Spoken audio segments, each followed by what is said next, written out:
So we kind of touched on this a little bit earlier. One thing that surprised us is that years ago you attended a funeral for one of the young men from this community, Yonathan Musse, also known as J Hood to his friends. We don't normally see counselors of people of your status do that. Did you happen to know him personally, and why did you ultimately decide to attend? Um, I hadn't met him. I wouldn't say I knew him, knew of him. Um,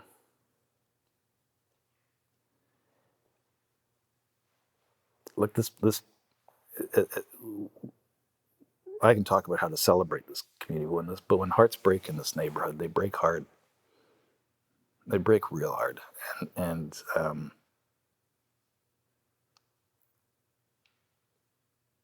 if you hear me talk about how much I love the kids in this community, and how proud I am of the families and what they've achieved, when they lose someone, the whole neighborhood loses someone, right? It's never a kid down the block and around the corner. What was his name? That's never part of what's here. It's real, and so it happened. That the shooting and the loss happened. I'd just become counselor, and there was a challenge with getting folks to the funeral because of the way things went down and some of the conflict. And it it showed me that part of the neighborhood very quickly, and it's it's a hard time. You just have to you can't witness that heartbreak and not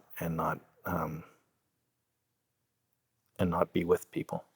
So it wasn't a hard decision to make, but it was a hard couple of weeks. I mean, there have been some real hard weeks around here. Some real hard weeks. And further touching on that a little bit, shooting fireworks at each other. We got fireworks banned in we went to every single corner store for blocks around with a letter saying that the Roman candles that were being sold were being used to trigger events, and if we could just not do it. And for a couple of years, we almost got them banned in Toronto. But that was, we just said, look at there's enough bullets flying around, enough things going bang in the night. We don't need to add to it. So, yeah, it was sad. And he was breaking up a fight. He was bringing sort of, his reputation was a complex one, but he was out there trying to break up fights and keep kids safe. Yeah. He was a good soul. And again, given better choices, he'd have made better decisions. And you could see where he was going to go. In the way people talked about him. He was it was a real loss. Real loss. So to elaborate a bit on that, does it speak to the larger issue of underfunding in the community with those with fireworks and stuff like that being a choice of like entertainment or a Nah, way of look, kids are kids, right? It's what he understood though was someone could get hurt. He wasn't about hurting people. Right? Yeah. He was tough, but given the choice, he wouldn't hurt people. And I think what it showed us, and what I think it underscores, is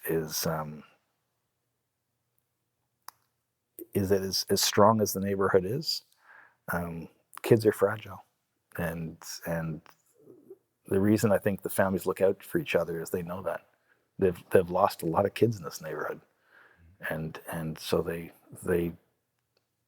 know they're tough, but they know they're fragile, and they live with that paradox in a way that's the when you attend a funeral in this neighborhood, it's pretty raw. It's pretty raw, and it's. I know we just had another loss just a couple of weeks ago.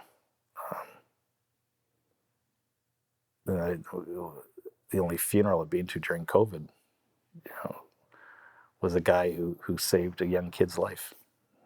We gave him an award, and he broke down in tears. He'd never been thanked in his life for anything, You know, there's some hard stories in this community, but they all come back to a place of goodness.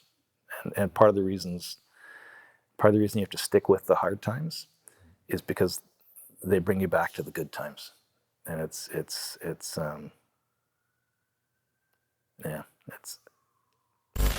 there've been some hard stories. Hard stories.